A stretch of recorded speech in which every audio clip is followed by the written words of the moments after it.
আর সোহেল এটা কাজ করলো। প্রিয় দর্শক, আমাদের এই পুকুরটাতে গ্যাস করা হয়েছে। এই যে জাল, মাছ ধরা হয়ে গেছে, ছেলে পেলে সব এলাকার নেমে গেছে, মাছ ধরতে লেগেছে। এই যে এই যে এই যে সব মাছ ধরছে।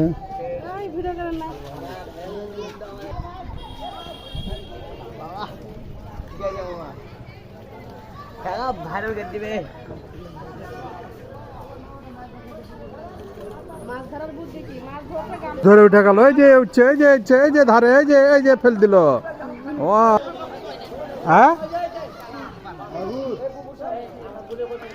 ওয়াও জিও, খুশি তো? খুব সুন্দর, অনেক বড় মাছ পেয়েছে। এই যে প্রিয় দর্শক দেখতে পাচ্ছেন, খুব খুশি ভাই।